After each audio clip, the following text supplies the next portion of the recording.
अस्सलाम वालेकुम नादरीन, आप देख रहे हैं वॉइस पाकिस्तान। मैं हूं सुभान खोसा। नादरीन, 4 साल तक कराची और इस्लामाबाद की सर्द हवाओं के मज़े लूटने वाले सिंध के मुंतखब नुमाइंदे, किसी भी जमात से उनका ताल्लुक हो, लेकिन आजकल वो आपको अपने हलकों में ही नज़र आएंगे। किसी की आपको तस्वीर नज़र आएगी कि वो अपने हलके में किसी की ताज़ियत कर रहा है तो कोई मुंतखब नुमाइंदा उस नेक मर्द के पास उसकी आयदत के लिए पहुंचा होगा जिसके 1500 वोट होंगे। उसके अलावा जैकाबाद के PS1 पर 3 उम्मीदवार पाकिस्तान पीपल्स पार्टी की टिकट हासिल करने के लिए मैदान में हैं, लेकिन जैकाबाद की सियासत के किंग एजाज जखरानी ने किसके लिए ग्रीन सिग्नल दिया है, इस प्रोग्राम में इस पर भी गुफ्तगू होगी। जैसे मैंने कहा कि सिंध के मुंतखब नुमाइंदे जो वोट लेने के बाद 4 सालों तक अपने हलकों से गायब रहे, इस्लामाबाद और कराची की सर्द हवाओं के मज़े लूटते रहे, लेकिन अब आखिरी साल है, आखिरी साल इलेक्शन का साल होता है, तो ये वही नुमाइंदे जो 4 सालों तक अपने हलकों से गायब रहे, किसी भी जमात से उनका ताल्लुक हो, कश्मीर से कराची तक, वो नुमाइंदे अब आपको अपने हलकों में ही नज़र आएंगे। सोशल मीडिया पे आजकल तस्वीर उनकी वायरल हैं, कोई कहीं ताज़ियत करते नज़र आ रहा है तो कोई उस नेक मर्द के पास पहुंचा हुआ है जिसके 1500 वोट हैं, उसकी आयदत करने के चक्कर में, उसको खुश करने के चक्कर में। और ये नुमाइंदे आजकल वो फैसले भी करवा रहे हैं जो 4 सालों तक लोग इनके बंगलों के चक्कर लगाते रहे कि हमारे फलां बरादरी के साथ झगड़ा है, सुलह करवा दें, लेकिन इन मुंतखब नुमाइंदों को, इन भोतारों, इन सरदारों को टाइम नहीं था तो उन्हें टाइम नहीं दिया। लेकिन अब उन लोगों के पास वोट के लिए जाना है तो आजकल वो फैसले भी आपको सोशल मीडिया पे नज़र आते होंगे।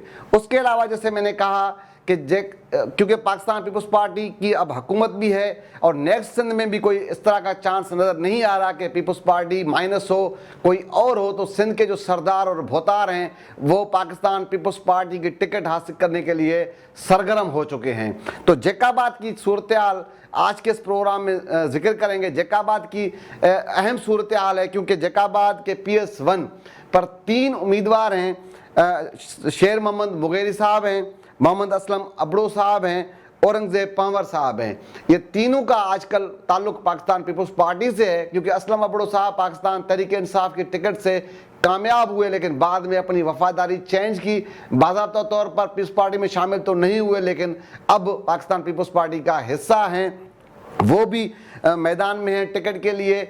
लेकिन जैकाबाद की सियासत का अपने किंग भी कह सकते हैं, पार्टी की जानिब से जिम्मेदारी भी उनके पास है। जैकाबाद की सियासत के तमाम जो मामला वो देखते हैं। जेल के जो है ना सूबाई वज़ीर हैं एजाज जखरानी साहब, वो सारे मामला जैकाबाद के देखते हैं, लेकिन उन्होंने जो ग्रीन सिग्नल दिया है वो इन तीनों में से एक के लिए दिया है। एक मकामी अखबार में इंटरव्यू शाया हुआ है मीर एजाज जखरानी का, जिन्होंने वो ये कहते हुए इंटरव्यू में उन्होंने ये कहा है कि पार्टी इन तीनों में से किसी एक का फैसला करेगी। अब वक्त नहीं कि मैं नाम लूँ किसको मिलेगी, लेकिन उन्होंने इनडायरेक्टली जो इशारे दिए हैं वो जाहिर सी बात है कि वो किसी की तरफ इशारा है उनका। उन्होंने ये कहा है कि माजी का जो रिकॉर्ड है पाकिस्तान पीपल्स पार्टी की क़यादत उस बंदे को टिकट देगी जो पार्टी के साथ वफादार हो। तो असलम अबड़ो साहब की जो वफादारियां हैं वो पार्टी के साथ माजी की कुछ बेहतर नहीं हैं, उन्होंने ये इशारा भी दिया।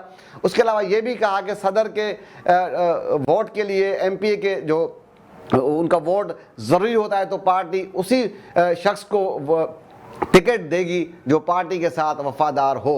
उन्होंने ये भी कहा इशारतन कि शेर मोहम्मद मुगेरी साहब जो हैं वो पाकिस्तान पीपल्स पार्टी के साथ सेंसियर भी हैं, पार्टी के प्रोग्राम में मदद भी करते हैं, एक्टिव भी रहते हैं और समाजी तौर पर भी मुस्तहकम है, लोगों की मदद करते हुए नज़र आते हैं। तो उन्होंने इशारतन जो अपनी हमदर्दी है वो शेर मोहम्मद मुगेरी साहब की तरफ दे दिए। एजाज जखरानी साहब का जो फैसला, क्योंकि करना तो पार्टी ने फैसला है, लेकिन एजाज जखरानी का जो वोट है वो जिसके पलड़े में जाएगा उसका पलड़ा भारी नजर आएगा। तो अब सूरत हाल ये वाज़े हो चुकी है कि शेर मोहम्मद मुगेरी साहब जो हैं उनका पलड़ा ज़ाहिरी तौर पर अब भारी है। अब देखना यह है कि एजाज जखरानी साहब ने दिल से ये बात की है, सियासी तौर पर यह बात की है, पार्टी के अंदर जब लॉबिंग होगी तो एजाज जखरानी साहब किसकी तरफ खड़े होंगे ये वक्त साबित करेगा। लेकिन अब तक जो पलड़ा है वो शेर मोहम्मद मुगेरी साहब का भारी नज़र आता है। सैलाब की सूरत हाल हो तो MPA तो असलम अबड़ो साहब थे, पाकिस्तान पीपल्स पार्टी के इत्तेहादी भी थे, हुकूमत का हिस्सा भी थे, लेकिन सैलाब की सूरत, क्योंकि जैकाबाद में सैलाब से जैकाबाद बहुत मुतासर हुआ, लेकिन मैदान पर ज़ाहरी तौर पर जो नज़र आए वो शेर मोहम्मद मुगेरी साहब ही नज़र आए। अपनी ज़ाती बुनियादों पर उन्होंने लोगों की मदद की, लोगों की इमदाद की, लेकिन असलम अबड़ो साहब ने सैलाब के दौरान MPA होते हुए भी अपने लोगों की इस तरह मदद नहीं की। उसके अलावा अगर कोरोना की बात की जाए तो कोरोना के दिनों में भी MPA तो असलम अबड़ो साहब थे, लेकिन मकामी सतह पर लोगों की जो इमदाद की वो शेर मोहम्मद मुगेरी साहब ने की। तो ज़ाहिरी तौर पर इलाके में सोशल मीडिया पर और इलाके के लोगों के मुताबिक शेर मोहम्मद मुगेरी के साथ लोगों की हमदर्दियाँ ज़्यादा हैं। अगर पाकिस्तान पीपल्स पार्टी शेर मोहम्मद मुगेरी को टिकट देगी तो वो आसानी से सारा जो मामला है वो टिकट वो जो हल्का है वो जीत पाएंगे। लेकिन अब देखना ये है कि अगर पार्टी ये फैसला करती है तो फिर असलम अबड़ो साहब किस तरफ खड़े होंगे, वफादार बनेंगे, पार्टी के फरमाबरदार बनेंगे, पार्टी में अगर आए हैं तो पार्टी की बात मानेंगे या मुकाबला करेंगे, ये वक्त ही बताएगा। लेकिन ज़ाहिरी तौर पर अब तक जो सूरत हाल है वो शेर मोहम्मद मुगेरी की जो पोजीशन है वो मजबूत है। उन मजबूती का सबब एजाज जखरानी साहब की जानिब से ये कहना कि वो पार्टी के लिए बेहतर हैं। तो अगर एजाज जखरानी साहब दिली तौर पर शेर मोहम्मद मुगेरी साहब की सपोर्ट करेंगे तो पार्टी भी टिकट शेर मोहम्मद मुगेरी को ही देगी। तो आज के इस प्रोग्राम से कल इंशाल्लाह किसी और मौजूद मुलाकात होगी। अल्लाह हाफ़िज़।